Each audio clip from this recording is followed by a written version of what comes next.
अस्सलामुअलैकुम and good evening. Definitely I am good. कैसे हैं आप लोग? मेरी क्लास है ना?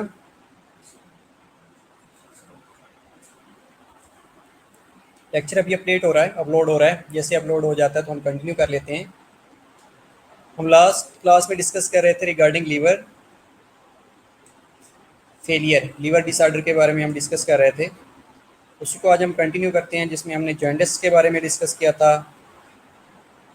प्री हेपेटिक, इंट्रा हेपेटिक और पोस्ट हेपेटिक के बारे में भी थोड़ा बहुत डिस्कस किया था।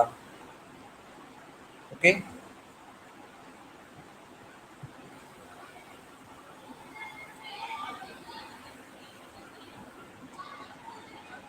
Okay, thank you very much कि 7 बजे तक आप लोग मेरे साथ हैं। और इंशाल्लाह आज हम बहुत सी चीज़ें पढ़ने वाले हैं। आप ये बताएं कि लीवर फेलियर होता क्या है? तब तक लेक्चर अपलोड हो जाता है, फिर हम उसको कंटिन्यू कर लेंगे।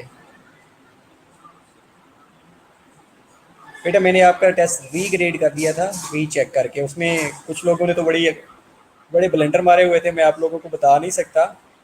और कुछ लोगों ने वाकई अच्छा लिखा हुआ था। जिन लोगों ने अच्छा लिखा हुआ था उनको अच्छे मार्क्स दिए हैं, जिन लोगों ने अच्छा नहीं लिखा हुआ था उनको बहुत ही अच्छे मार्क्स दिए हैं। Okay, very good evening. वालेकुम अस्सलाम बेटा।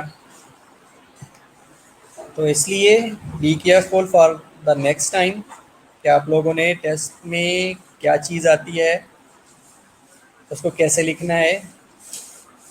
ठीक है। वालेकुम अस्सलाम बेटा। होप सो आप ठीक होंगे।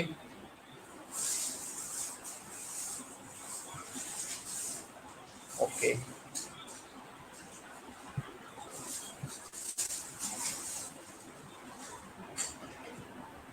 तो हम लीवर डिजीज़ के बारे में डिस्कस कर रहे थे। लीवर डिजीज़, लीवर डिसऑर्डर के बारे में। ओके बेटा, मार्कशीट में सेंड कर दूंगा। क्लास के बाद इंशाल्लाह मैं डाउनलोड करके आप लोगों को फॉरवर्ड कर दूंगा। ठीक है। इसके अलावा और कोई query? What is liver failure? Liver failure क्या होता है? हमने लास्ट क्लास में बड़ा अच्छा डिटेल में डिस्कस किया था कि लीवर फेलियर हो जाता है। हेपेटाइटिस के बारे में भी डिस्कस किया था। जज़ाकल्लाह बेटा, thank you very much. I am fine. And what's about you?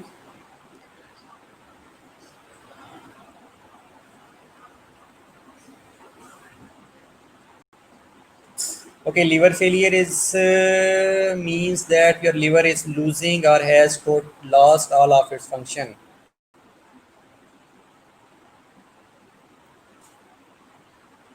Failure is when the kidney do not work as they should.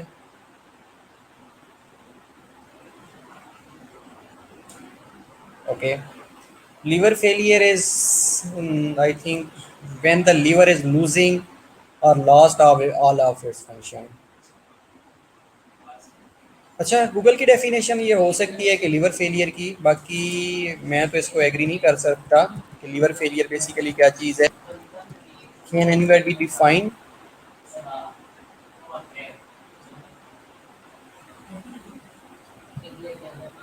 अगर आप गूगल की डेफिनेशन पे जाएंगे तो गूगल डेफिनेशन यही बताएगा कि आपका जो लीवर है वो फेल हो रहा है या अपने फंक्शन लॉस कर रहा है, तो उसको आप लीवर फेलियर कह सकते हैं। अगर आप फोर्थ पे जाएंगे तो वो आपको कभी भी ये नहीं कहेगा। हाँ, ये चलें, ये बात मान लेते हैं कि unable to perform functions life threatening condition होती हैं। ये भी आप गूगल की डेफिनेशन पे जाएंगे तो ये आपको गूगल ज़रूर बताएगा।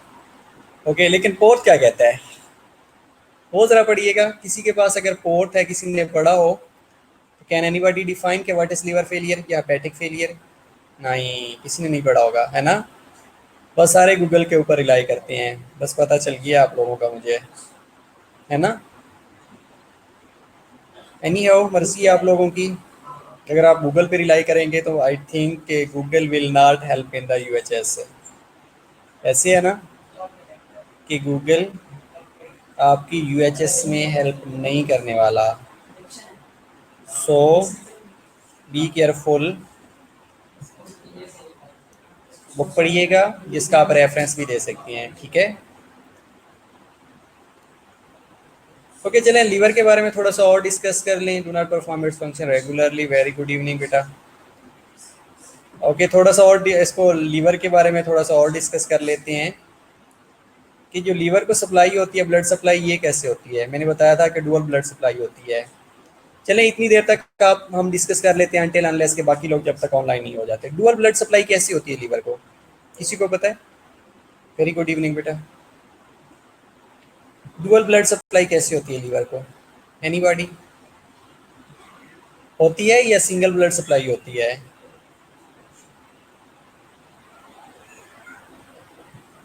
अगर होती है तो कैसे होती है?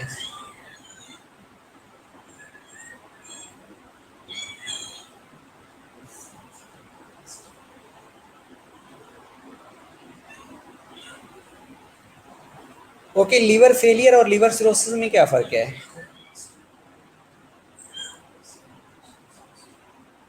अगर अनेबल परफॉर्म देयर फंक्शन है तो उसको लीवर फेलियर कहा जाता है, नहीं? अच्छा, तो लीवर सिरोसिस क्या है फिर, जिसे सिरोटिक लीवर कहा जाता है? ओके, अगर डुअल ब्लड सप्लाई होती है तो डुअल ब्लड सप्लाई होती कैसे है, ये कौन बताएगा मुझे? बेटा गूगल की डेफिनेशन से बचिएगा, आप भी मुझे भी बचाइएगा, क्योंकि मुझे गूगल का भी पता होता है कि गूगल क्या कह सकता है, आप लोगों को भी पता होता है आप क्या कह सकते हैं, और बुक का भी पता होता है कि बुक के अंदर क्या लिखा हुआ है, कि बुक क्या कहती है। ठीक है, तो mainly rely on book not on the Google. Hepatic vein और हेपेटिक आर्टरी से हो रहा होता है ड्यू टू शॉक और clot in the hepatic artery, तो क्या होगा? अगर शॉक हो गया या हेपेटिक आर्टरी में क्लॉट हो गया तो क्या होगा? पोर्टल हाइपरटेंशन हो सकती है, वेरिकोज वेन्स हो सकती हैं, जीआई ब्लीड हो सकती है। Inflammation of the liver cell is known as hepatitis, that is not a liver failure, that is not a cirrhosis. वालेकुम अस्सलाम। ओके, तो आप लोग नहीं पढ़ते ना, पता चल गया है। पोर्टल हाइपरटेंशन का भी नहीं पता, पोर्टल सर्कुलेशन का भी नहीं पता है ना, पोर्टल सर्कुलेशन का भी नहीं पता, वेरी बैड।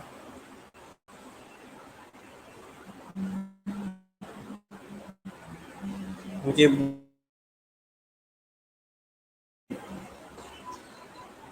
मेरा ख्याल है कि टेस्ट आप लोगों का बहुत अच्छा हो गया, इजी हो गया है, तो इसलिए आप लोगों ने कहा कि अब पढ़ने की ज़रूरत नहीं है, छोड़ें, दफ़ा मारें, है ना? ऐसे है ना, एम आई राइट?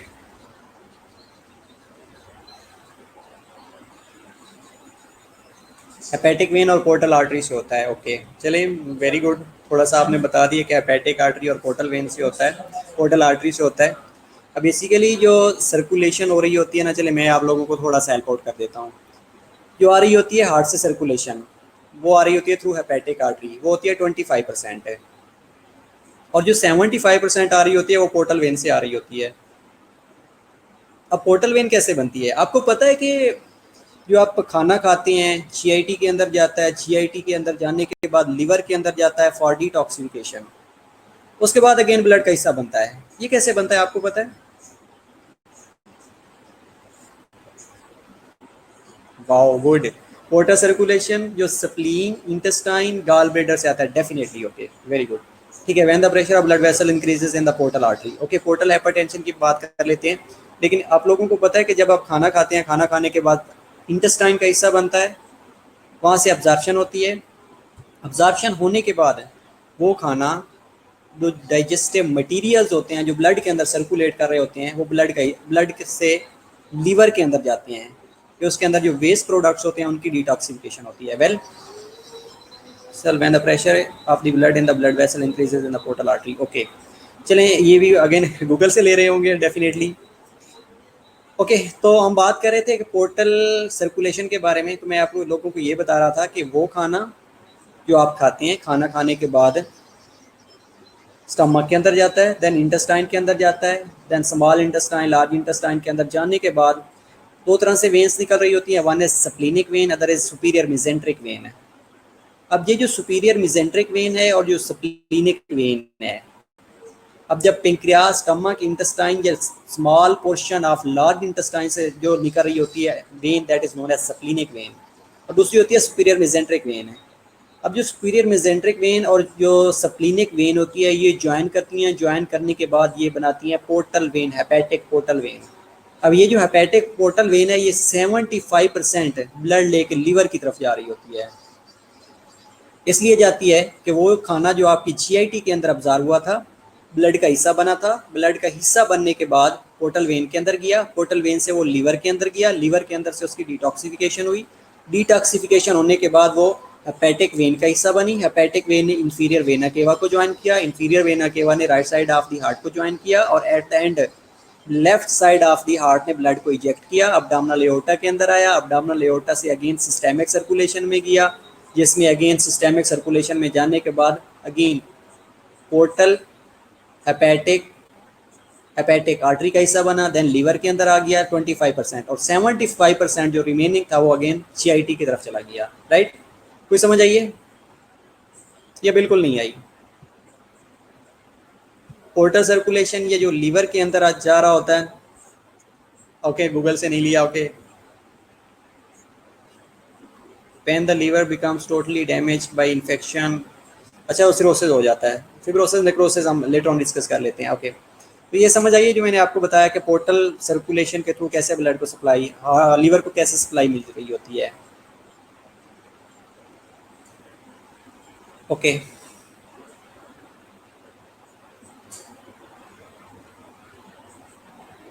बाकी लोग कहाँ पे हैं? Only 21 students are online.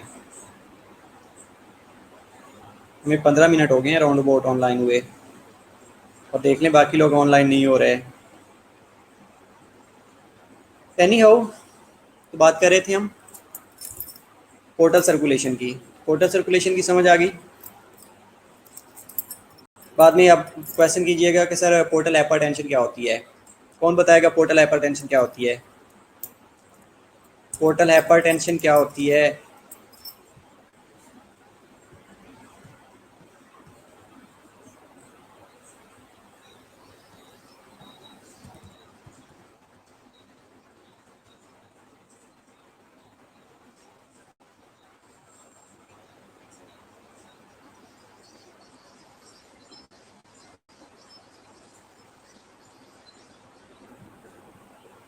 Okay, portal hypertension की डेफिनेशन आप पहले बता रहे थे।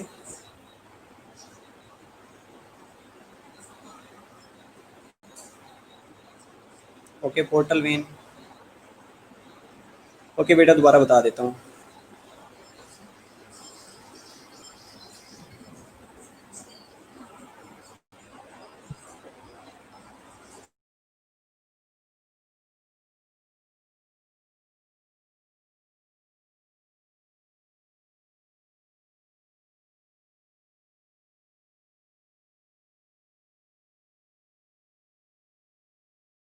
तो आप ये बताएं ना मुझे।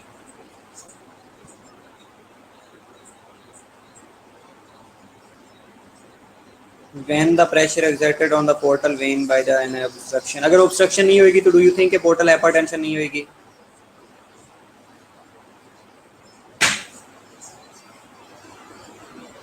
ओके, मैं आपको बता देता हूँ कि पोर्टल हाइपरटेंशन कैसे होगी। एक मिनट वेट करें, पहले हम बात कर लेते हैं कि फ्लो कैसे हो रही होती है लीवर के अंदर, जो ब्लड सप्लाई है वो कैसे आ रही होती है, उसके बारे में डिस्कस कर लेते हैं। उसके बाद आपको पोर्टल हाइपरटेंशन समझाना मेरे लिए और इजी हो जाएगा।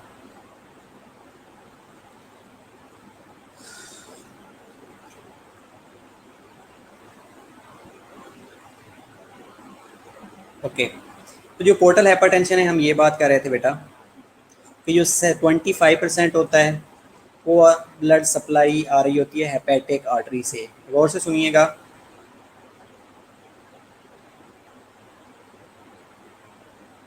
अच्छा मेसेंट्रिक आर्टरी में या पोर्टल आर्टरी में, okay well well well well, ठीक है।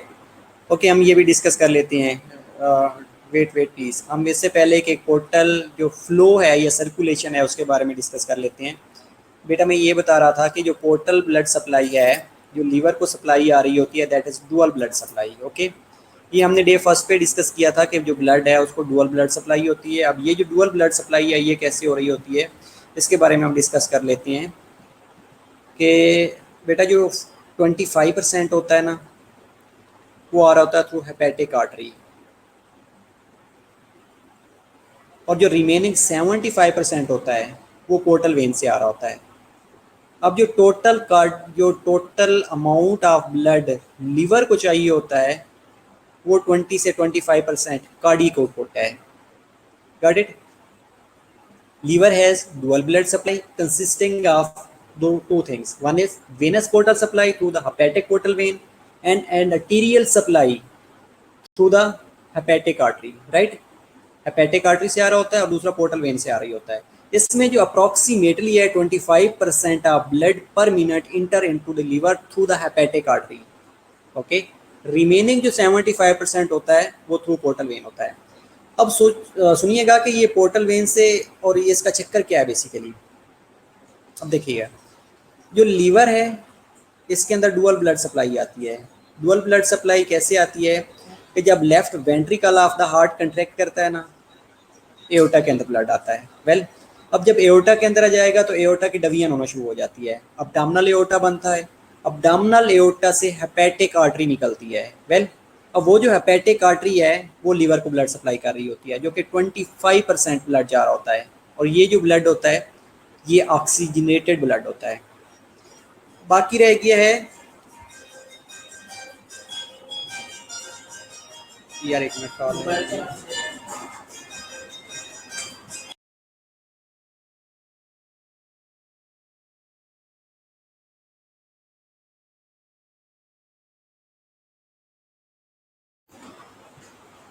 ओके, सॉरी बेटा। ठीक है, तो मैं ये बता रहा था कि जो 25% था वो अब्डामनल एओर्टा से आ रहा होता है, और बाकी जैसे ही ब्लड जाता है जीआईटी के अंदर, स्मॉल और लार्ज इंटेस्टाइन के अंदर जाता है, पेंक्रियाज से आ रहा होता है, पेंक्रियाज से सिक्रीशंस आ रही होती हैं। इसके अलावा लार्ज इंटेस्टाइन से चीज़ें आ रही होती हैं, तो वहाँ से स्प्लीनिक आर्टरी और सुपीरियर मिजेंट्रिक आर्टरी ये निकलती हैं, ये हेपेटिक पोर्टल वेन बनाती हैं। और ये हेपेटिक पोर्टल वेन जो है ये 75% ब्लड सप्लाई करती है लीवर को। अब जो 25% था वो हेपेटिक आर्टरी से आ रहा था, 75% हेपेटिक पोर्टल वेन से आ रहा है, और ये ब्लड लीवर के अंदर आएगा। जैसे ही लीवर के अंदर आएगा तो लीवर क्या करेगा कि वो ब्लड जो जीआईटी से आ रहा था तो splenic when and superior mesenteric when और हेपेटिक पोर्टल वेन से उसकी डिटॉक्सिफिकेशन करेगा। डिटॉक्सिफिकेशन करने के बाद या ब्लड की फिल्ट्रेशन करने के बाद वो ब्लड लीवर से निकल के हेपेटिक वेन का हिस्सा बनेगा, राइट। अब जो हेपेटिक वेन है ये इंफीरियर वेना केवा को ज्वाइन करेगी। Inferior vena cava right side of the heart के अंदर ब्लड को ड्रेन कर देगा। जैसे ही right side of the heart के अंदर ब्लड ड्रेन होएगा, अगेन वो ब्लड पल्मोनरी सर्कुलेशन में जाएगा, उसके बाद अगेन हार्ट के अंदर वापस आएगा, देन सिस्टेमिक सर्कुलेशन में जाएगा। तो इस तरह जो लीवर है वो थ्रू डुअल ब्लड सप्लाई अपना फंक्शन परफॉर्म करेगा, राइट।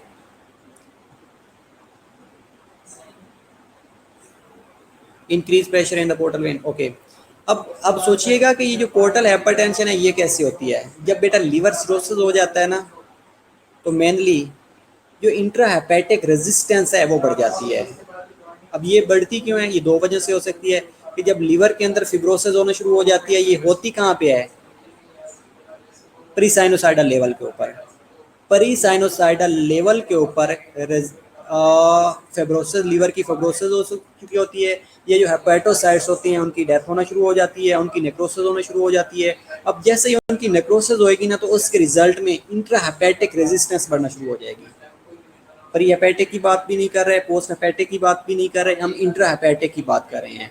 अब इंट्रा हेपेटिक की इसलिए बात कर रहे हैं क्योंकि सारा जो ब्लड आ रहा होता है 75% जीआईटी से वो लीवर के अंदर आ रहा होता है। ओके, अब जब इंट्रा हेपेटिक रेजिस्टेंस बढ़ेगी तो जो पोर्टल हेपेटिक पोर्टल वेन है उसके अंदर प्रेशर बढ़ना शुरू हो जाएगा, ब्लड अकमुलेट होएगा। जैसे ही वो ब्लड अकमुलेट होएगा, that is known as portal hypertension. Got it?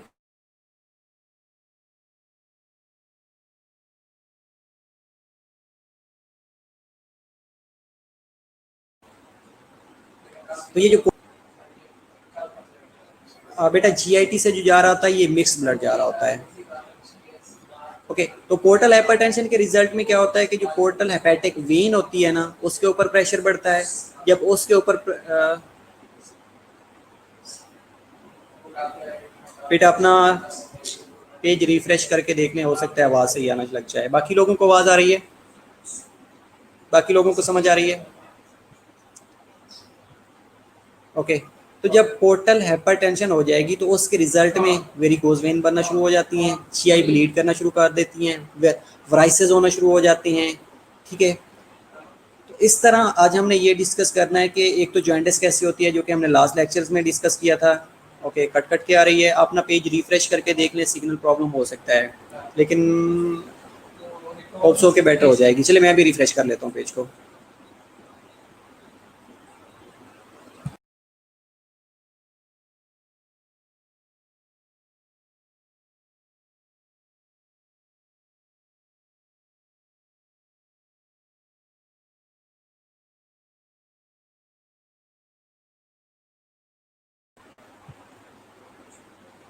Okay, hope so अब ठीक हो जाएगी। ओके वेल, तो अगर हम स्ट्रक्चर ऑफ लीवर के बारे में बात करें तो मैंने आपको पहले भी बताया था कि ये largest parenchyme organ of the body होता है, जिसका जो वेट होता है वो 1.5 ग्राम होता है, या 1500 ग्राम कह सकते हैं, या 1.5 केजी कह सकते हैं। 1.3 केजी भी लिखा हुआ है, 13 ग्राम भी लिखा हुआ है, 1300 ग्राम भी लिखा हुआ है। ठीक है, राइट अपर क्वाड्रेंट में पड़ा होता है, बीनीथ द डायफ्राम, लेफ्ट और राइट लोब के अंदर डिवाइड किया होता है। ठीक है, ये चीज़ें हम पहले डिस्कस कर चुके हैं, सिर्फ गो थ्रू कर लेते हैं।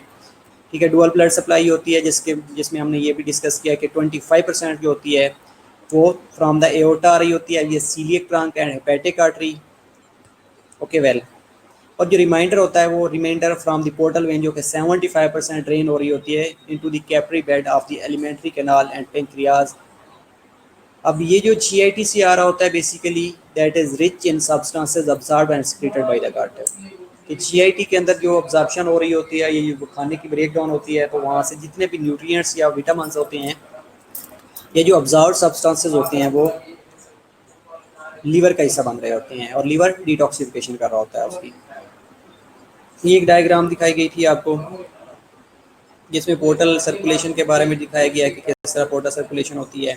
और पोर्टल सर्कुलेशन में ये होता है कि जो एफरेंट ब्लड वेसल्स होती हैं branches into the liver with the bile duct to form portal triads. अब पोर्टल ट्राइएड्स के अंदर तीन चीज़ें आ रही थी, जिनके अंदर one is portal vein, hepatic arteries और बाइल डक्ट्स। ये ज्वाइन करती हैं GIT से, और ये GIT से at the end portal hepatic vein बनाती हैं, और पोर्टल हेपेटिक वेन 75% ब्लड को लीवर के अंदर ड्रेन कर रहा होता है।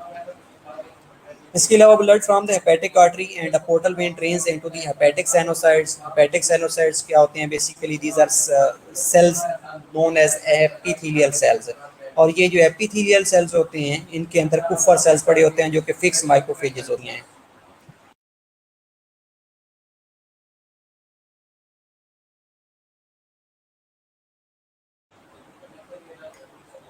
ओके, इसके अलावा हेपेटिक प्लेट्स होते हैं या लीवर के सेल्स होते हैं, शीट की फॉर्म में प्रेजेंट होते हैं, ताकि जितने भी मटेरियल्स आते हैं GIT से उसकी डिटॉक्सिफिकेशन की जा सके। अगर उस ब्लड के अंदर कोई माइक्रो ऑर्गेनिज्म है तो कुफर सेल्स जो पड़े होते हैं वो इसको क्लेरिफाई कर रहे होते हैं, उसकी फेगोसाइटोसिस काज कर रहे होते हैं। पोर्टल हाइपरटेंशन में, पोर्टल सर्कुलेशन में, ये हमने पहले तीन चीज़ें डिस्कस की हैं कि पोर्टल ब्लड जो होता है drain into the central vein के अंदर ड्रेन हो रहा होता है, इलियसिस इनटू दी हेपेटिक वेन, और empty into the inferior vena केवा। और इंफीरियर वेना केवा से again blood right side of the heart का हिस्सा बनता है। Right side of the heart का हिस्सा बनने के बाद ये सिस्टमिक सर्कुलेशन में अगेन पल्मोनरी सर्कुलेशन के बाद सिस्टमिक सर्कुलेशन के अंदर चला जाता है। ओके, डाइजेस्टिव ऑर्गन्स, लीवर का फंक्शन, ये हमने फंक्शन भी डिस्कस करे थे। चले एक ओवरव्यू लेते जाते हैं छोटा सा, जिसमें हमने ये bile salt secreted from for fat जेशन। और ये जो बाइल साल्ट होता है ये लीवर से सेक्रेट हो रहा होता है, और इसका जो नॉर्मल अमाउंट है जो पर डे होता है वो 1 लीटर से लेके 1.5 लीटर है। 1 लीटर से लेके 1.5 लीटर पर डे सेक्रेट हो रहा होता है। इसके अलावा जो बाइल होता है ये फैट की डाइजेशन के लिए सेक्रेट हो रहा होता है। इंस्टेड ऑफ दैट प्रोसेसिंग और स्टोरेज ऑफ फैट, कार्बोहाइड्रेट्स और प्रोटीन्स की होना शुरू हो जाती है। विटामिन्स और मिनरल्स स्टोर पड़े होते हैं लीवर के अंदर, और जब रिक्वायर्ड अमाउंट में चीज़ें होती हैं तो वो जो लीवर है वो डोनेट करना शुरू कर देता है। एंडोक्राइन ऑर्गन है, कार्बोहाइड्रेट्स, फैट और प्रोटीन्स की मेटाबॉलिज्म करवा रहा होता है, और उसके रिजल्ट में, मेटाबॉलिज्म के रिजल्ट में ग्लूकोकॉर्टिकॉइड्स प्रोड्यूस हो रहे होते हैं, मिनरलोकॉर्टिकॉइड प्रोड्यूस हो रहे होते हैं, और सेक्स हार्मोन प्रोड्यूस हो रहे होते हैं। हेपेटिक हीमाटोलॉजिकल की बात करें तो ये एज ए हीमाटोलॉजिकल ऑर्गन भी है। इसके अंदर round about 500 ml blood at a same time store पड़ा होता है। और ये ब्लड तब तब डोनेट करेगा जब कोई बॉडी के अंदर हेमरेजिक की कंडीशन प्रोड्यूस होती है, स्ट्रोक की कंडीशन प्रोड्यूस होती है, हाइपोवोलीमिया की कंडीशन प्रोड्यूस होती है, या आप ब्लड डोनेट करते हैं तो उसके रिजल्ट में जब बॉडी के अंदर ब्लड की डेफिशिएंसी होती है तो ये अपना ब्लड सर्कुलेशन में डोनेट कर देता है। वेल, इसके अलावा बिलीरुबिन को फ्रॉम द ब्लड स्ट्रीम से रिमूव कर रहा होता है, मेटोकोएसिस इन सर्टेन डिजीजेस टेस्ट में कर रहा होता है। इसके अलावा synthesis of blood clotting factor, certain factors are produce from the liver जो कि ब्लड क्लॉटिंग में हेल्प आउट कर रहे होते हैं, कोगुलेशन में हेल्प आउट कर रहे होते हैं। इसके अलावा एक्सक्रीटरी ऑर्गन की अगर हम बात करें, ये उसके फंक्शंस हैं, इसलिए कर रहे हैं ताकि जब आप साइन और सिम्टम्स डिस्कस करेंगे तो आप लोगों को पता होगा कि ये कौन सा फंक्शन खराब हुआ है तो उसके रिजल्ट में साइन और सिम्टम अपीयर होना शुरू हो गए हैं। Well, excretion of bile pigment and cholesterol, urea synthesis करवा रहा होता है, detoxification of drugs and other foreign substances. Yes, 500 ml। Okay, तो ये हमने एक बॉक्स देखा था जिसके अंदर हमने चीज़ें डिस्कस की थी कि अगर कोई प्रॉब्लम हो जाता है, कहाँ पे प्रॉब्लम होएगा तो उसके रिजल्ट में क्या क्या ऑर्गन्स डैमेज होना शुरू हो जाते हैं। इसके अलावा हमने हेपेटोसेलुलर कार्सिनोमा के बारे में भी डिस्कस किया था कि हेपेटिक सेलुलर कार्सिनोमा किस वजह से हो सकता है, उसकी क्या क्या काजेज हो सकती हैं, राइट। तो लीवर को अगर हम एज ए डाइजेस्टिव ऑर्गन लें तो ये बैक साइड पर जो हमने स्लाइड्स डिस्कस की हैं उनका ही ये मेन खुलासा है। Liver as a digestive organ की अगर हम बात करें तो उसके अंदर बाइल सेक्रीट हो रहा होता है for fat digestion, processing and storage of fat हो रही होती है, कार्बोहाइड्रेट्स और protein that are absorbed by the intestine. इसके अलावा processing and storage of vitamin और मिनरल की हो रही है लीवर के अंदर। अगर हम एंडोक्राइन ऑर्गन की बात करें तो ग्लूकोकॉर्टिकॉइड, मिनरलोकॉर्टिकॉइड और सेक्स हार्मोन की मेटाबॉलिज्म होती है। इसके अलावा कार्बोहाइड्रेट्स, फैट्स और प्रोटीन्स की मेटाबॉलिज्म को रेगुलराइज किया जा रहा होता है, रेगुलेशन हो रही होती है। अगर हीमाटोलॉजिकल ऑर्गन की बात करें तो टेम्परेरी स्टोरेज ऑफ ब्लड हो रहा होता है, जो कि आप लोग भी बता रहे हैं कि 500 ml इसके अंदर स्टोर होता है। इसके अलावा बिलीरुबिन को फ्रॉम द ब्लड स्ट्रीम से रिमूव किया जाता है। हेमेटोकोएसिस सर्टेन डिजीज के अंदर काज कर रहा होता है, क्लॉटिंग फैक्टर्स रिलीज हो रहे होते हैं, ये सिंथेसिस कर रहा होता है ताकि ब्लड की कोगुलेशन को मेंटेन किया जा सके। एक्सक्रीटरी ऑर्गन्स की अगर हम बात करें तो बाइल पिगमेंट की एक्सक्रीशन हो रही होती है, कोलेस्ट्रॉल की विया बाइल एक्सक्रीशन हो रही होती है, यूरिया की सिंथेसिस हो रही होती है, और वो ड्रग जो कि आप लोग ले रहे होते हैं और जीआईटी में ऑब्जर्व होने के बाद उनकी लीवर से डिटॉक्सिफिकेशन हो रही होती है। Well, okay, 500 ml।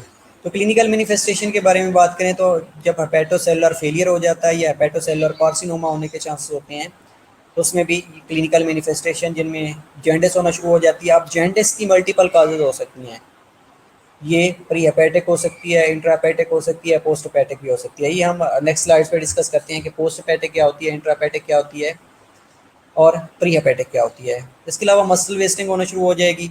Muscle wasting क्यों होगी? क्योंकि लीवर का काम था, इसने फैट कार्बोहाइड्रेट्स को लेवल को मेंटेन करना होता है टू सेक्रेटिंग सर्टेन इंजाइम्स। जब लीवर अपना नॉर्मल फंक्शन नहीं परफॉर्म करेगा तो यू थिंक कि जो प्रोटीन्स हैं, ये कार्बोहाइड्रेट्स हैं, ये ग्लाइकोजन है, वो स्टोर होगा मसल के अंदर? डेफिनेटली नहीं। जब नहीं स्टोर होएगा तो उसकी वजह से मसल वेस्टिंग होना शुरू हो जाएगी। अब अगर असाइटीज़ की बात करें तो असाइटीज़ क्यों होएगा? डू यू थिंक असाइटीज़ क्यों होएगा? व्हाट डू यू थिंक असाइटीज़ क्यों होगा? ओके बेटा, कब ब्रेक चाहिए नमाज के लिए बताइएगा, उसी टाइम दे देंगे। 5:45 to 6 PM तक ब्रेक दे दूंगा नमाज के लिए, ठीक है। ओके, असाइटीज़ क्यों होगा?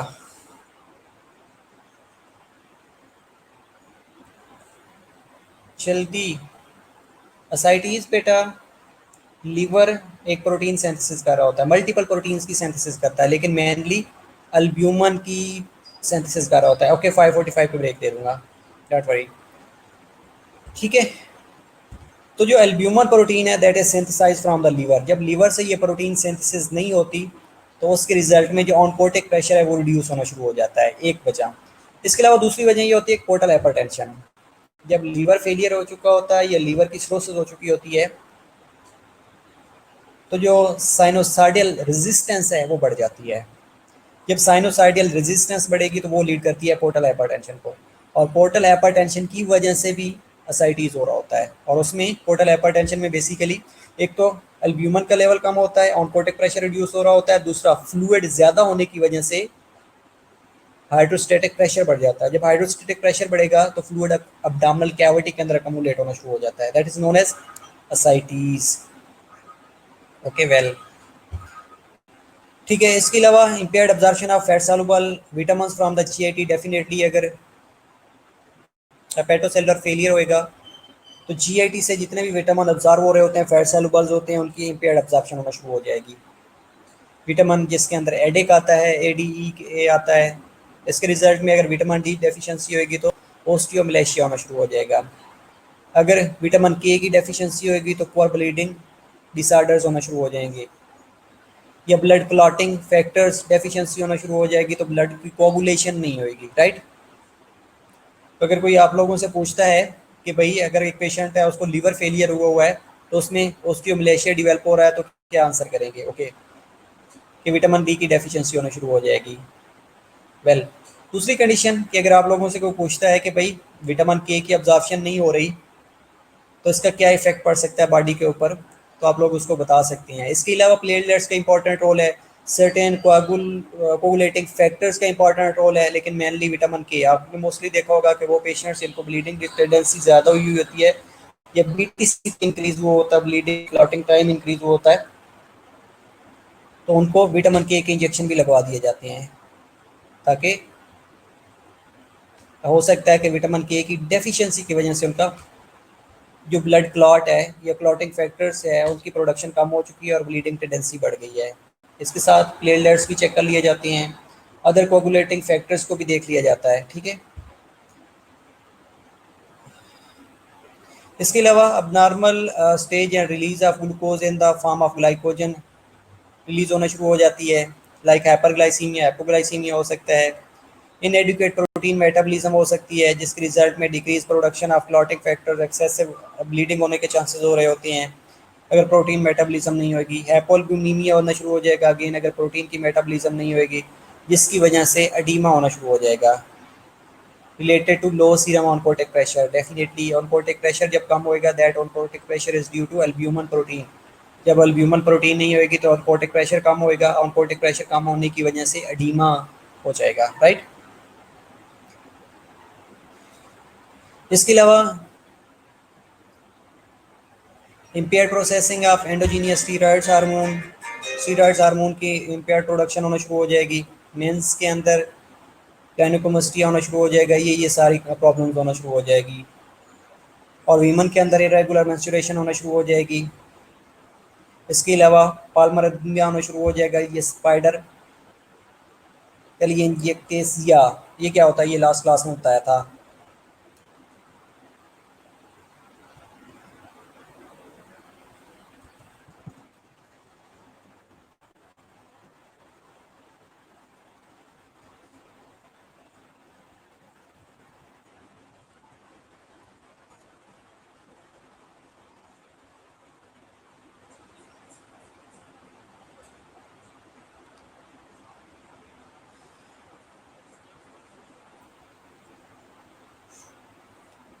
ओके, नहीं पढ़ा, चलें।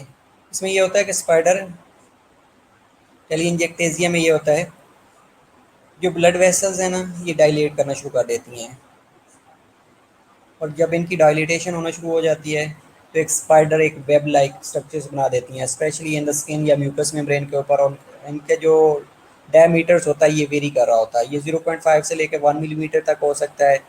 तो जो ब्लड वेसल हैं जैसे ही डायलेट करती हैं तो वो making like a spider web window, तो जब एक स्पाइडर विंडो बन जाती है तो उसके रिजल्ट में उसको कहा जाता है spider telangiectasia. Okay well.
Okay, well well well, वापस आ गए, आवाज़ आ गई, वापस आ गई आवाज़, सॉरी।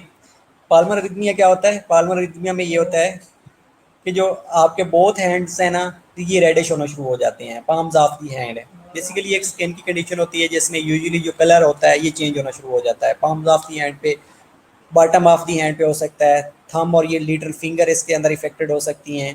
तो ये डिग्री ऑफ रेडनेस है ना, ये डिपेंड कर रही होती है टेम्परेचर के ऊपर, ठीक है। तो उसके रिजल्ट में मोस्टली क्या होता है कि जो आपके बोथ हैंड्स हैं वो रेडिश होना शुरू हो जाती हैं।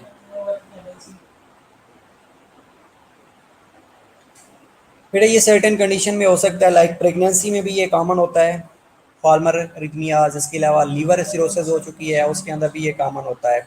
और पाल्मर रिथमिया से हम ये कंफर्म कर सकते हैं कि ये माइट भी लीवर का डिसऑर्डर है, लीवर के डिसऑर्डर की वजह से ये प्रॉब्लम हो रहा है। बेटा गायनोकोमेस्टिया ये होता है, कौन बताएगा गायनोकोमेस्टिया क्या होता है? बेटा चेस्ट कैविटी अगर मेल है तो उसके अंदर चेस्ट कैविटी इनलार्ज होना शुरू होता है, हो जाती है, उसको गायनोकोमेस्टिया कहा जाता है।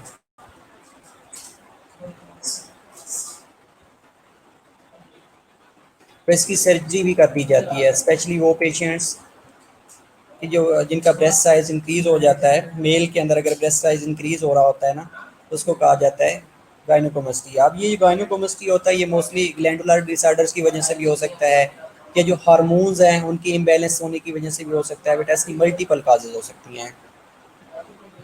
ओके, वेल, ठीक है। इसके अलावा और क्वेश्चन कोई? वेल, अल्टर लिपोप्रोटीन अगर प्रोसेस होंगी जिसकी वजह से डिस्लिपिडीमियाज हो सकते हैं, हाइपर ट्राइग्लिसरीडीमियाज हो सकते हैं, या जब एक्सोजीनियस ड्रग और टॉक्सिन की क्लियरेंस नहीं होगी तो उसके रिजल्ट में, वेलकम बेटा, उसके रिजल्ट में क्या होगा कि अमोनिया की कन्वर्शन यूरिया के अंदर हो जाएगी और हेपेटिक इंसेफलोपैथी होने के चांसेस होते हैं। तो जो अमोनिया की कन्वर्शन यूरिया के अंदर हो रही होती है वो नहीं होगी। जब अमोनिया का लेवल बढ़ जाएगा तो अमोनिया क्या करेगा कि ब्लड ब्रेन बैरियर को क्रॉस कर जाएगा, ब्रेन के अंदर जाएगा, और उसकी वजह से हेपेटिक इनकैफ होना शुरू हो जाता है, ये हेपेटिक इंसेफलोपैथी होने के चांसेस होते हैं। ये हमने लास्ट टाइम डिस्कस किया था कि क्लिनिकल मैनिफेस्टेशन में अगर हेपेटोसेलुलर फेलियर हो जाता है या हेपेटोसेलुलर कार्सिनोमाज हो जाते हैं तो उसके रिजल्ट में क्या क्या चीज़ें हो सकती हैं। रिपीट करने की ज़रूरत है, ये आप लोगों को पता है इन चीज़ों का। Let me confirm with in a second, otherwise हम फिर उसके बाद जॉइंटिस के बारे में डिस्कस करेंगे कि जॉइंटिस क्या होती है, ठीक है। यस, मोस्टली अगर हम पैथोलॉजिकल कंडीशन की बात करें, चले हम डिस्कस कर लेते हैं तो क्या क्या हो सकता है इसको। उसके बाद आप लोग नमाज की ब्रेक ले लीजिएगा, देन हम कंटिन्यू करेंगे। ये स्लाइड डिस्कस कर लेते हैं, दैट इज़ इंपॉर्टेंट। अगर सैम्पटम्स को ले रहे होते हैं और साथ में अगर पैथोलॉजिकल कोई प्रॉब्लम्स आए गए हैं तो वो कैसे डील किए जा रहे होते हैं, राइट। कि पैथोलॉजिकल कंडीशन क्या क्या हो सकती हैं। अगर बॉडी के अंदर like failure of muscle metabolic function है, failure of multiple metabolic function है, तो उसके रिजल्ट में फटीग होना शुरू हो जाएगी, एनोरेक्सिया होना शुरू हो जाएगा, मसल वेस्टिंग होएगी, वीकनेस होना शुरू हो जाएगी। इसके अलावा अगर लीवर हेपेटाइटिस हो गया है, decrease reticulo endothelial functions with increase risk of infection. जब एंडोथेलियल फंक्शन डिक्रीज हो जाएगा तो उसके रिजल्ट में क्या होगा कि function of the liver altered होना शुरू हो जाएगा। कुफर सेल्स पड़े होते हैं बेसिकली जिन्होंने डिस्ट्रॉय करना होता है चीज़ों को। जब कुफर सेल्स ही नहीं रहेगी या उनकी डिस्ट्रक्शन हो जाएगी तो जो फिल्ट्रेशन ऑफ ब्लड है वो नॉर्मली नहीं हो पाएगी। तो जो माइक्रो ऑर्गेनिज्म है वो ब्लड के अंदर सर्कुलेट करना शुरू कर देंगे। इसके अलावा ब्रूजिंग होएगी, इंक्रीज ब्लीडिंग डिसऑर्डर्स होना शुरू हो जाएंगे, थ्रोम्बोसाइटोपेनिया हो सकता है, secondary to splenic enlargement, splenomegaly होना शुरू हो जाएगी। और स्प्लीन में क्या होता है कि जो ब्लड सेल्स हैं उनकी डिस्ट्रक्शन होना शुरू हो जाएगी। जितनी ज़्यादा ब्लड की डिस्ट्रक्शन होगी, लाइक प्लेटलेट्स अगर ज़्यादा डिस्ट्रॉय हो रहे हो तो ब्लीडिंग टेंडेंसी अल्टीमेटली बढ़ा देंगे।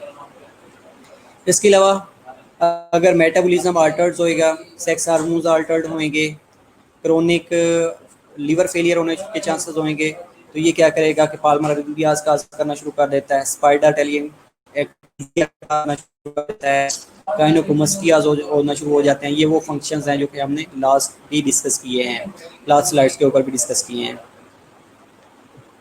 वेल, स्प्लीनोमेगैली, हेपेटोमेगैली पोर्टल हाइपरटेंशन की वजह से हो सकती है। स्प्लीनोमेगैली, हेपेटोमेगैली जो है लीवर सिरोसिस को इंडिकेट कर रही होती है। जो वेरिकोज वेरिसाइसिस होते हैं, ये इसोफिकल हैं, गैस्ट्रिक हैं, रेक्टल हैं, एक्टोपिक हैं, तो ये पोर्टल हाइपरटेंशन इनकी मेन काज होती है, पोर्टल हाइपरटेंशन की वजह से हो रहे होती हैं। ठीक है, तो ओके आप ब्रेक ले लें, ब्रेक के बाद इंशाल्लाह हम कंटिन्यू करते हैं। Okay well, see you.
Welcome again. अभी हम डिस्कस करते हैं जॉइंटस के बारे में। ओके, जॉइंटस, जब भी लीवर की कोई डिसीज होएगी तो उसके रिजल्ट में जॉइंटस होना शुरू हो जाएगा। अब जॉइंटस बेसिकली है क्या, जॉइंटस को डिफाइन कैसे करते हैं? जिस जॉइंटस एक ऐसी कंडीशन है जिसके अंदर जो स्किन है वो येलो होना शुरू हो जाती है, जो नेल बेड्स हैं वो येलो होना शुरू हो जाते हैं, जो वाइट्स ऑफ द आई है उसके अंदर अगेन जो बिल्ली रूबन है ये बिल्डअप होना शुरू हो जाता है। जब बिल्ली रूबन बिल्ट होएगा तो उस ये एक येल्विश डिस्कलरेशन प्रोड्यूस करता है, उसको कहा जाता है जॉइंटिस। अब एक मिनट के लिए अगर आप इसको एक ओवरव्यू कर लेते हैं जॉइंटिस को कि होती कैसे है, तो आप लोगों को और ज़्यादा आसानी हो जाएगी। बेसिकली कि जॉइंटिस एक सैम्पटम यू कैन से कि सैम्पटम्स एक अंडरलाइंग काज की हो सकती है, एक अंडरलाइंग कंडीशन की हो सकती है जिसके अंदर जो बिल्ली रूबन है वो बॉडी से एक्सक्रीट आउट नहीं होती। ठीक है, जब बिली रूबन बॉडी से एक्सक्रीट आउट नहीं होएगी तो ये बॉडी के डिफरेंट पार्ट्स के अंदर अकमुलेट होना शुरू हो जाती है। लाइक स्किन के अंदर अकमुलेट हो सकती है, लाइक नेल बेड के अंदर अकमुलेट हो सकती है, वाइट्स ऑफ द आई के अंदर अकमुलेट हो सकती है। तो जब इसके अंदर इस तरह की येल्विश कलरेशन प्रोड्यूस होती है तो उसको कहा जाता है जॉइंटिस है, राइट। अब इस ये जो बिल्ली रूबन है ये आती कहाँ से है बेसिकली?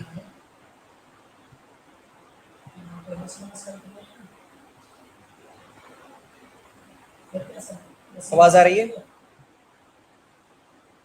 बच्चों, आवाज आ रही है?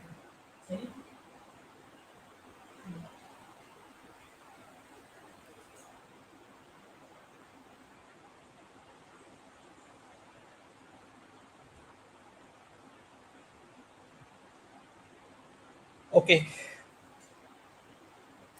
बेसिकली जो आरबीसीज होते हैं इनका होता है लाइफ स्पैन 120 डेज। जब ये 120 डेज के हो जाते हैं ना तो इनकी होती है डिस्ट्रक्शन। अब डिस्ट्रक्शन कहाँ पे होती है? बेसिकली रेटिकुलो एंडोथेलियल सेल्स होते हैं, फेगोसिटिक रेटिकुलो एंडोथेलियल सेल जो कि स्प्लीन के प्रेजेंट होते हैं, वो क्या करते हैं, इनकी ब्रेक डाउन करते हैं। अब जैसे ही इनकी ब्रेक डाउन होती है ना तो उसके रिजल्ट में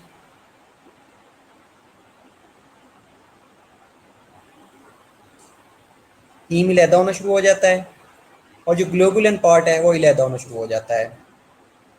उसकी मजीद ऑक्सीडेशन होती है और ऑक्सीडेशन होने के रिजल्ट में जो इन सालुबल बिलीरुबन होती है उसको रेफर्ड एज ए फ्री या इनडायरेक्ट बिलीरुबन या अनकंजुगेटेड बिलीरुबन भी कहा जाता है। अब इसने मूव करना होता है लीवर के अंदर, ब्लड स्ट्रीम के थ्रू लीवर के अंदर मूव करती है। वहाँ पे इसने एल्ब्यूमन के साथ बाइंड करना होता है और बाइंड करने के बाद इसकी होती है कंजुगेशन।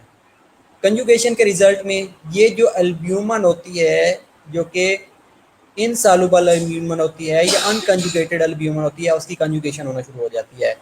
और ये जब इसकी कंजुगेशन हो जाती है तो ये वाटर सॉल्युबल फॉर्म के अंदर कन्वर्ट हो जाती है। अब जैसे ही वाटर सॉल्युबल फॉर्म के अंदर कन्वर्ट होती है तो ये दो तरीके से बॉडी के अंदर से एलिमिनेट होना शुरू हो जाती है। पहली कंडीशन फीसेस से होना शुरू हो जाती है, दूसरा यूरोबिलिनोजन की कंडीशन में ये एलिमिनेट होती है बॉडी से। जब यूरोबिलिनोजन की फॉर्म में एलिमिनेट होएगी तो ये थ्रू यूरन एलिमिनेट होना शुरू हो जाएगी, और जब फीसेस के थ्रू एलिमिनेट होएगी तो दैट इज नोन एज स्टिरकोबिलिनोजन। स्टिरकोबिलिनोजन और एक्सक्रीटेड इन द फीसेस। ठीक है, तो इस तरह इसकी एक्सक्रीशन होना शुरू हो जाती है। अगर किसी वजह से इसकी जो कन्वर्जन है जो कि वाटर सालुबल से वाटर सालुबल में कन्वर्ट नहीं होती या इसकी कंजुगेशन नहीं होती तो ये बॉडी के अंदर बिल्टअप होना शुरू हो जाती है। जैसे ही बॉडी के अंदर बिल्टअप होएगी तो उसकी वजह से जो स्किन है, जो नेल बेड्स हैं या जो आईज हैं उनके अंदर ये येलोविश कलर प्रोड्यूस करना शुरू कर देता है। अब इसकी बेसिकली तीन फॉर्म्स होती हैं। वो तीन फॉर्म कौन कौन सी होती हैं? ओके वेल, अब वो तीन फॉर्म कौन कौन सी होती हैं? पहली जो फॉर्म होती है दैट इज प्री हेपेटिक होती है, प्री हेपेटिक जॉइंटस। दूसरी इंट्रा हेपेटिक होती है या उसको हेपेटोसेलुलर जॉइंटस भी कहा जाता है। और तीसरी जो कंडीशन होती है उसको पोस्ट हेपेटिक कहा जाता है। ओके, अब जो इंट्रा हेपेटिक प्री हेपेटिक होती है, प्री हेपेटिक के अंदर ये होता है लीवर से अगर पहले पहले कहाँ कहीं पे कोई प्रॉब्लम हो गया है, लाइक लीवर के अंदर प्रॉब्लम नहीं है, लीवर से पहले पहले कोई प्रॉब्लम हो सकता है जिसके अंदर फॉर एग्जांपल हीमोलिटिक एनीमिया हो सकता है, सिकल सेल डिजीज हो सकती है, तो उसकी वजह से जो आरबीसीज की डिस्ट्रक्शन हो जाती है, डिस्ट्रक्शन होने के रिजल्ट में एक्सेसिव अमाउंट में बिलीरुबिन प्रोड्यूस होती है, और वो अगर लीवर तक नहीं पहुंचती, लीवर से पहले का अगर प्रॉब्लम है तो that is known as pre hepatic jaundice, जिसके अंदर हीमोलिटिक एनीमियाज हो सकते हैं, सिकल सेल डिजीजेज हो सकती हैं। तो इसके रिजल्ट में आरबीसीज की डिस्ट्रक्शन होना शुरू हो जाएगी। जितनी आरबीसीज की ज़्यादा डिस्ट्रक्शन होगी उतनी बिलीरुबिन ज़्यादा प्रोड्यूस होगी। अब जितनी बिलीरुबिन ज़्यादा प्रोड्यूस होगी उसकी उसने कंजुगेटेड फॉर्म में कन्वर्ट होना होता है, वो वाटर सालुबल के अंदर कन्वर्ट होना होता है, लेकिन वाटर सालुबल में उसकी कन्वर्जन नहीं होती। तो जब कन्वर्जन नहीं होगी तो जॉन्डिस काज करना शुरू कर देती है। दूसरी कंडीशन होती है हेपेटोसेलुलर। हेपेटोसेलुलर या इंट्रा हेपेटिक जॉन्डिस भी उसे कहा जाता है। अब ये जो इंट्रा हेपेटिक है या हेपेटोसेलुलर है, इसके अंदर ये होता है कि लीवर के अंदर कोई अगर प्रॉब्लम आ गया है, लाइक लीवर सिरोसिस हो गई है, ये गिलबर्ट सिंड्रोम हो गया है, गिलबर्ट सिंड्रोम हुआ है, ये लीवर सिरोसिस हुआ है, तो ये लीवर के अंदर की कंडीशन है, लीवर के अंदर की डिजीज है। जब लीवर के अंदर कोई प्रॉब्लम होएगा जिसकी वजह से बिलीरुबिन एलिमिनेट नहीं होगी तो उसको कहा जाता है हेपेटोसेलुलर जॉन्डिस। अब तीसरी कंडीशन होती है पोस्ट हेपेटिक। अब जो पोस्ट हेपेटिक होती है इसके अंदर मोस्टली इसको ऑब्स्ट्रक्टिव जॉन्डिस भी कहा जाता है। इसमें ये होता है कि जो बाइल होता है या बिलीरुबिन होता है वो उनके ऑब्स्ट्रक्शन होना शुरू हो जाती है, जिसकी वजह से जो डाइजेस्टिव सिस्टम से जो आ रहा होता है, क्या लीवर से बाइल आ रहा होता है और गाल ब्लेडर से जो सिक्रीशंस आ रही होती हैं डाइजेस्टिव सिस्टम में जब ड्रेन हो रही होती हैं मेटाबॉलिज्म के लिए, तो उनके अंदर ऑब्स्ट्रक्शन आना शुरू हो जाती है। जब उनके अंदर ऑब्स्ट्रक्शन आएगी तो उस कंडीशन को कहा जाता है पोस्ट हेपेटिक जॉन्डिस। और उन कंडीशन में क्या क्या हो सकते हैं, लाइक ट्यूमर्स हो सकते हैं, गॉल स्टोन हो सकते हैं, तो ये मेनली ये कॉज करवा रही होती हैं। तो हमने जॉन्डिस के बारे में डिस्कस किया है, जिसके अंदर हमने जॉन्डिस को डिफाइन किया है, उसकी 3 कंडीशंस के बारे में डिस्कस किया है, लाइक प्री हो सकती है, हेपेटोसेलुलर हो सकती है और पोस्ट हेपेटिक हो सकती है। पोस्ट हेपेटिक को ऑब्स्ट्रक्टिव भी कहा जाता है। वेल जस्ट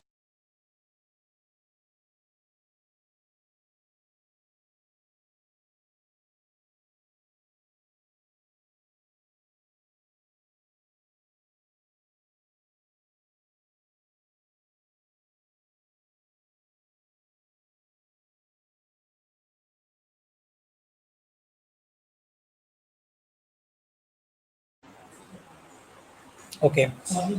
तो jaundice jaundice characteristic signs of liver disease है, green yellow staining of tissue by the bilirubin. अब बिलीरुबिन जब एलिमिनेट नहीं होएगी, जब बिलीरुबिन एलिमिनेट नहीं होएगी तो उसके रिजल्ट में ये बॉडी के अंदर बिल्टअप होना शुरू हो जाएगा। जैसे ही बॉडी के अंदर बिल्टअप होएगी तो ये yellowish discolouration of skin, nail bed, white of the eye, तो उस कंडीशन को जॉन्डिस कहा जाता है। या we can also defined as the result from impaired bilirubin metabolism.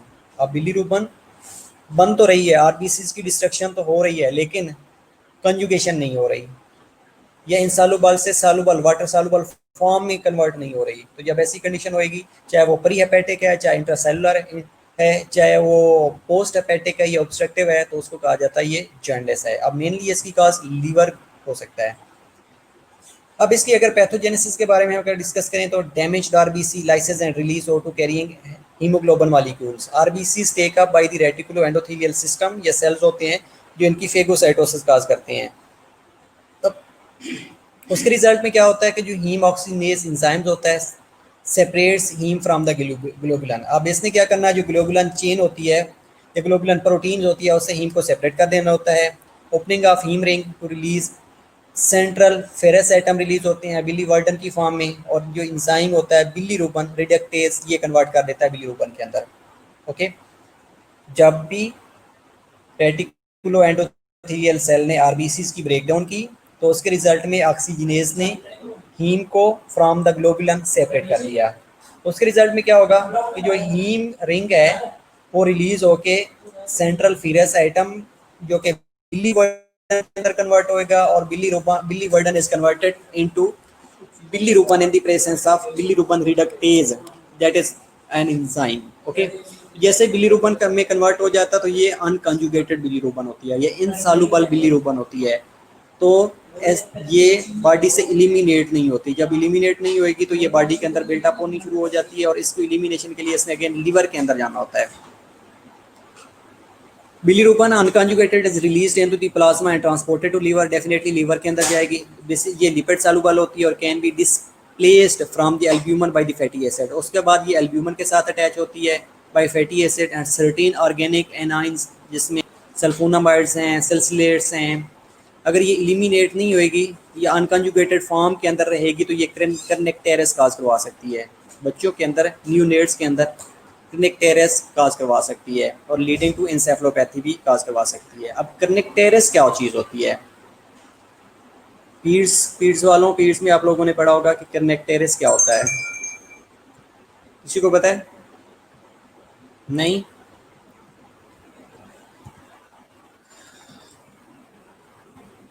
Okay. कर्नेक्टेरस होता है बेसिकली इसके अंदर जब बहुत ज़्यादा अमाउंट में बिलीरुबिन बॉडी के बेबीज़ के ब्लड के अंदर अकमुलेट हो जाती है तो ये जाके ब्रेन को डैमेज करना शुरू कर देती है।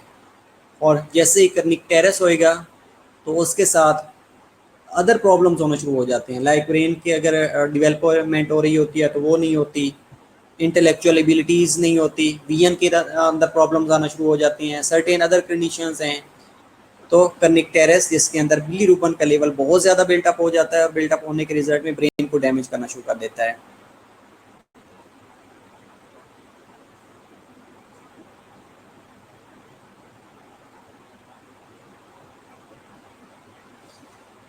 वेल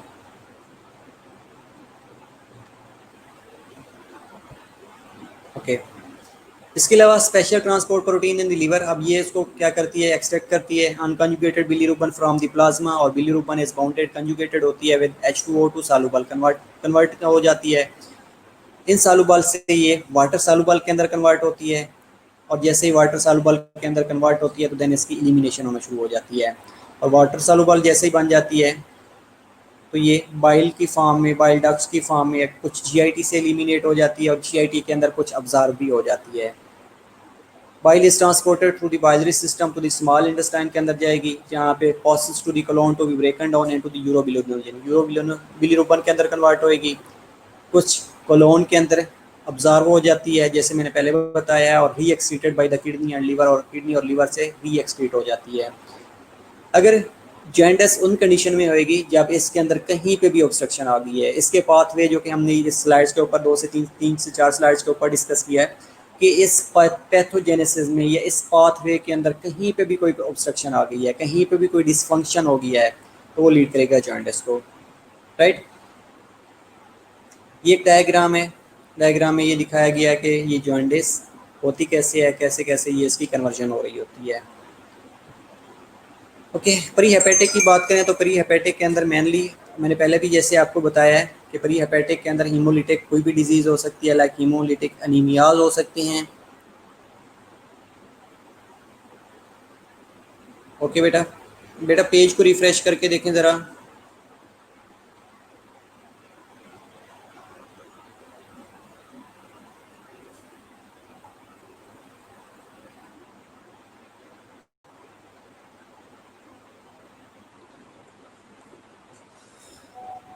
प्री हेपेटिक के अंदर मेनली सिकल सेल डिजीज़ हो सकती हैं, हीमोलिटिक डिजीज़ हो सकती हैं, हीमोलिटिक अनीमियाज हो सकती हैं, और हेपेटोसेलुलर के अंदर, सेल के अंदर, लीवर के अंदर कोई प्रॉब्लम हो सकता है। ओके, तो बाकी 14 peoples students are online, remaining जिनका कनेक्ट नहीं हो रहा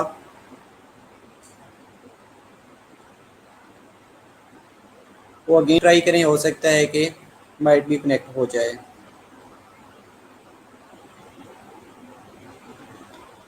पेज को रिफ्रेश करके देखिएगा।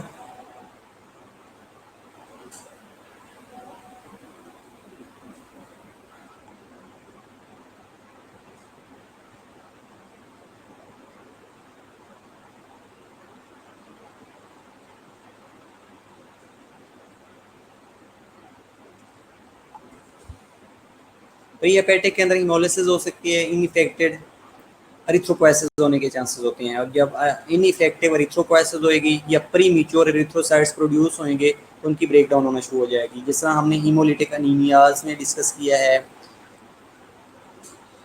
सिकल सेल अनीमियाज की बात की है, तो उसमें यही होता है कि सिकल सेल्स की डिजीज़ होना शुरू हो जाती है, तो जो आरबीसीज की शेप है वो चेंज हो जाती है, तो इसी टू डिस्ट्रॉय होना शुरू हो जाते हैं, डिस्ट्रक्शन उनकी होना शुरू हो जाती है। वेल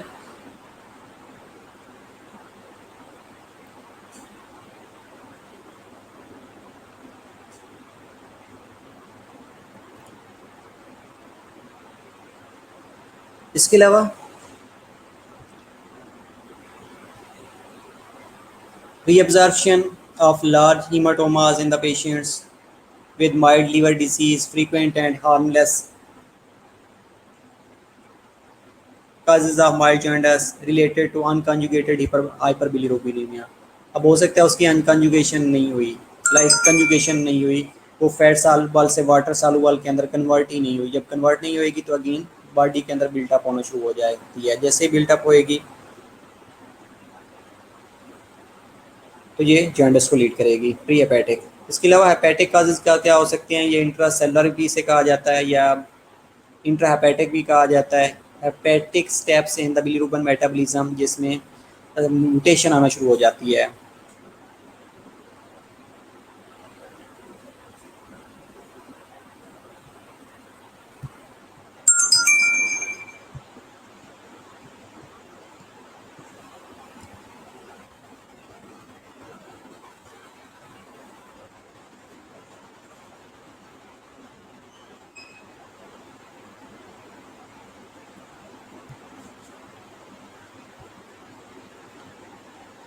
ओके, डायबिट गिलबर्ट सिंड्रोम हो सकता है, low level of unconjugated hyperbilirubinaemia increase by fasting और illness, Crigler Najjar type 1 and type 2 syndrome हो सकते हैं, जिसके अंदर जो न्यूनेटल अनकॉन्जुगेटेड हाइपरबिलीरुबिनेमिया ये कॉमन होता है।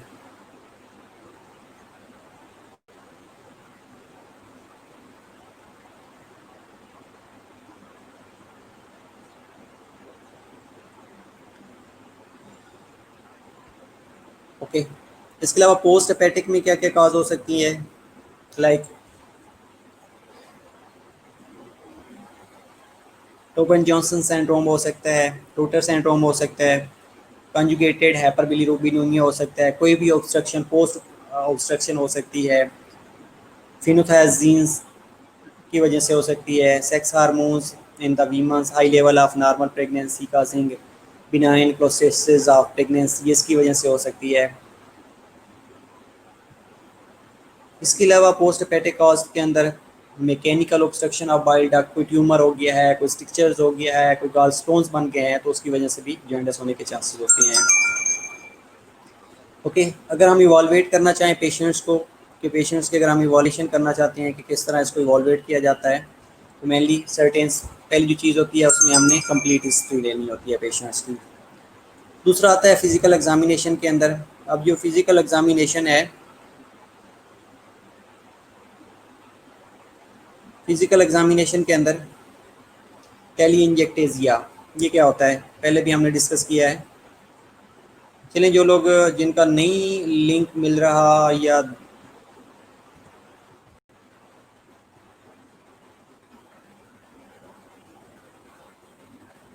क्या कर सकते हैं आप। अब जो टेली इंजेक्टेजिया है, इसमें इसके अंदर क्या होता है कि जो ब्लड वेसल्स होती हैं, जो टीनी ब्लड वेसल्स होती हैं, उनका डायमीटर बढ़ना शुरू हो जाता है, उसके अंदर थ्रेड लाइक लाइंस बनना शुरू हो जाती हैं, और उस कंडीशन को या उस पैटर्न को टेलिंजेक्टेजियाज कहा जाता है। मोस्टली ये क्लस्टर की फॉर्म में होती हैं, इनको स्पाइडर वेन्स भी कहा जाता है, इसलिए इनको स्पाइडर टेलिंजेक्टेजियाज भी कहा जाता है। ठीक है, तो ये एक वेब की फॉर्म, स्पाइडर वेब की फॉर्म बना लेती हैं। ठीक है, इसलिए इनको अगर ये इस तरह का कोई भी प्रॉब्लम है तो वी कैन इजीली जस्टिफाई कि ये लीवर का प्रॉब्लम हो सकता है। असाइटीज़ हो सकता है, साइटीज़ पर हमने पहले भी डिस्कस किया है, पाल्मोनरी अरिथमियाज के बारे में भी हमने डिस्कस किया है, गायनोकोमेस्टिया के बारे में भी हमने ऑलरेडी डिस्कस किया है कि क्या क्यों हो सकते हैं, right.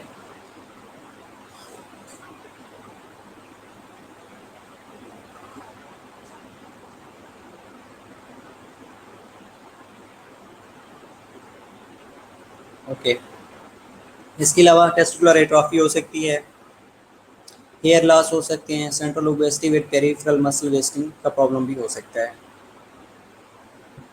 Instead of that इवॉल्वेशन laboratory की इवॉल्वेशन से करवा सकते हैं, इवॉल्वेट करवाया जा सकता है। अब उसमें क्या होता है कि अंडरलाइंग काज को आइडेंटिफाई करना होता है कि ये इंट्राहेपेटिक है, प्री हेपेटिक है, ये इसके अलावा इंट्राहेपेटिक है, प्री हेपेटिक है, या पोस्ट हेपेटिक है, या ऑब्स्ट्रक्टिव कोई प्रॉब्लम है, तो ये लेबोरेटरी वैल्यू स्कैन से हमें कंफर्म चल रहा होता है। इसके अलावा अंडरलाइंग टेस्ट होते हैं जिनमें के अंदर लीवर के इंजाइम्स होते हैं, लाइक एसटीबीटी है, एसटीओटी है, सीरम बिलीरुबिन लेवल है, डायरेक्ट इनडायरेक्ट लेवल है, तो वो करवा के उससे भी हम इसको डायग्नोज करके रूल आउट कर सकते हैं। अल्कोहलिक लीवर डिजीज़ है, लेबोरेटरी वैल्यू से पता चल जाता है। कोई ड्रग रिएक्शन हुआ है जिसके अंदर जो ब्लड सेल की एग्लूटिनेशन हो गई है, तो ये इससे भी कंफर्म हो जाता है। या मेटास्टेटिक या प्राइमरी कोई प्रेगनेंसी है तो इसको भी रूल आउट किया जा सकता है। ओके, इसके अलावा डायग्नोस्टिक टेस्ट हेपेटोसेलुलर डिसऑर्डर्स में कोई लाइक हेपेटाइटिस वगैरह तो नहीं है जिसके अंदर significant elevation in the transaminases out of the proportions to other liver enzyme, कि अल्कोहलिक और टॉक्सिक हेपेटाइटिस तो नहीं है।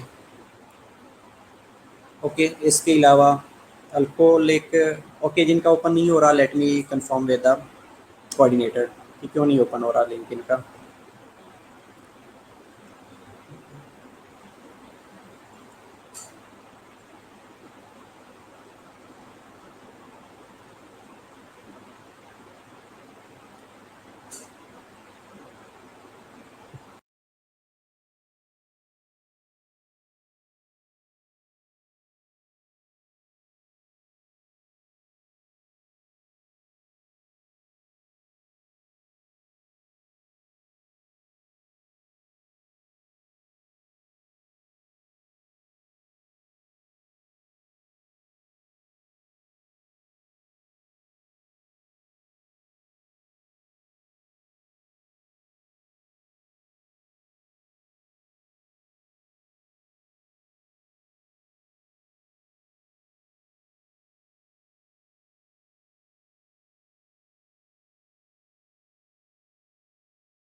ओके, हेपेटोसेलुलर कॉज के बारे में हम बात कर रहे थे, लाइक हेपेटाइटिस हो सकते हैं,